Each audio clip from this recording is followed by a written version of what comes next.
प्यारे बच्चों, आज हम एक बहस को हमेशा के लिए खत्म कर देंगे। और बहस क्या है? पहले मुर्गी आई या अंडा? ना ना, मैं मुर्गी और अंडे की बात यहाँ नहीं कर रहा हूँ। ऐसा ही गणित में एक प्रश्न है जो आप जानते होंगे। एक को अगर हम शून्य से भाग दें तो क्या आएगा? दो को हम शून्य से भाग दें तो क्या आएगा? तीन को शून्य से भाग देंगे तो क्या आएगा? या इसी प्रकार जब भी हम शून्य से भाग देंगी तो उसका उत्तर क्या आएगा? अक्सर हम उलझ जाते हैं इसके दो उत्तर में। पहला उत्तर कि कुछ लोग कहते हैं कि इसका उत्तर है अनडिफाइंड या अपरिभाषित, और कुछ लोग कहते हैं इसका उत्तर है अनंत। अब आप ध्यान से देखिए, दो ही उत्तर जनरली बहस किया जाता है, और वो उत्तर है अनडिफाइंड या अपरिभाषित और दूसरा है अनंत।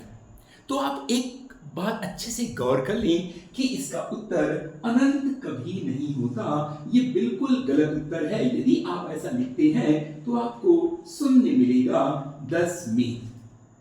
यानी यदि आप अनंत कहते हैं इन सभी के लिए तो आप बिल्कुल गलत हैं। इसका उत्तर अनंत कभी नहीं हो सकता। अब जब इसका उत्तर अनंत नहीं होगा तो आप कहेंगे अपरिभाषित होगा, और यदि अपरिभाषित ये है तो कैसे है, बस इसी की चर्चा आज हम करने वाले हैं। देखिए, बड़ा ही सरल सा है। हम लेते हैं 1/0, मान लेते हैं कि x, क्योंकि गणित में हम ये मान सकते हैं कि इसका हल क्या होगा, x होगा। यदि हम 1 को शून्य से विभाजित करें तो मान लेते हैं, हम बहस में नहीं पढ़ते कि अनंत होगा कि कुछ और होगा, हम मान लेते हैं कि x होगा। अब आप जानते हैं बीजगणितीय नियम से कि ये क्या होगा, 1/0 तीरे गुणा कर देंगे तो ये हो जाएगा x गुणा 0। आपने क्या किया, तीरे गुणा कर दिया इससे। बीजगणित का नियम कहता है कि हम तीरे गुणा कर सकते हैं। तो जब हम 1/0 में ये तीरे गुणा किए तो क्या आया, 1 बराबर, आपको फिर से एक बीजगणितीय नियम याद होना चाहिए कि जब भी हम किसी संख्या को शून्य से गुणा करते हैं तो उत्तर हमेशा शून्य ही आता है।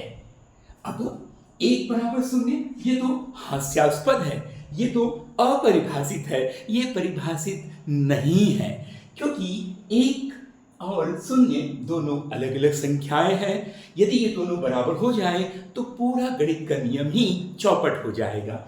अतः 1 और 0 परिभाषित नहीं है, इसीलिए इसका उत्तर 1/0 जो होगा वो हमेशा अनडिफाइंड या अपरिभाषित या नॉट डिफाइंड होगा।